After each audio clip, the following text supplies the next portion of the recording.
कभी बर्दाश्त नहीं कर पाएगी। उसने पूछा, हबी, तुम्हें ठंड लग रही है क्या? तुम कांप क्यों रहे हो? मैंने कहा, ठंड नहीं, बस खुजली हो रही है। बहुत दिन से नहाया नहीं हूं, ऐसा लग रहा है मेरी बॉडी पर मशरूम हो गाएंगे। मैंने सोचा, कैसा लगा? गंदा लगा ना? जल्दी मुझसे नफरत करो। उसने कहा, कोई बात नहीं, घर जाकर मैं तुम्हें नहला दूंगी। ये भी बर्दाश्त कर लिया। बॉस्सू, तुम्हारी बर्दाश्त करने की लिमिट क्या मैरियाना ट्रेंच जितनी गहरी है? गाड़ी में तो बस ट्रेलर था, असली शो तो अब शुरू होगा। डैड ने कहा, चूंकि अब तुम्हारी शादी हो चुकी है तो बड़ों की तरह बिहेव करो। मैंने सोचा, मैं खाना खाते हुए पैर खुजाऊंगा, देखता हूं तुम खाना कैसे खाती हो। डैड चिल्लाए, अपने पैर नीचे रखो। मैंने कहा, वाकई बहुत स्वादिष्ट है। डैड, आप भी एक बाइट लीजिए, बिना हाथ धोए खाने में ही असली स्वाद है। डैड भड़क गए, बदतमीज, हमारी टियान फैमिली में तुम जैसा भुक्कड़ कैसे पैदा हो गया?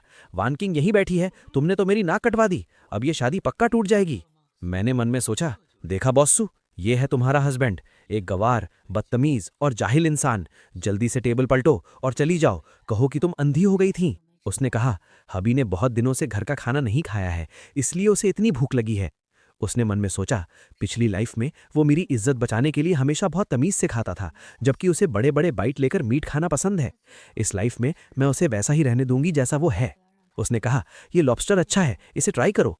डैड ने कहा, वान किंग, क्या तुम्हें नहीं लगता कि ये बहुत गंवार है? उसने कहा, डैड, मुझे लगता है कि टियानगो बहुत रियल है, कोई दिखावा नहीं करता।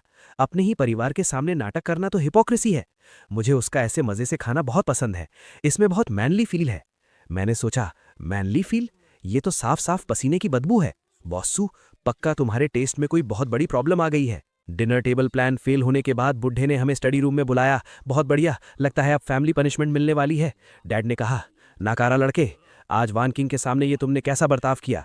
दिन भर आवारागर्दी करते हो, ऑफिस नहीं जाते, बस खाना पीना और ऐश करना आता है।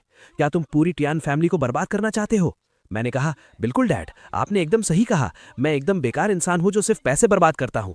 मैंने मन में सोचा, सुना बॉस्सू, ये एक ऑफिशियली सर्टिफाइड बेकार इंसान है, जल्दी मुझसे डिवोर्स ले लो। उसने कहा, डैड, टियानगो को काम पर जाने की जरूरत नहीं है, मेरी कंपनी ही उसकी कंपनी है। अगर वो टियान फैमिली को बर्बाद भी कर दे तो भी सू फैमिली उसे पाल सकती है। डैड हैरान थे, तुम क्या कह रही हो?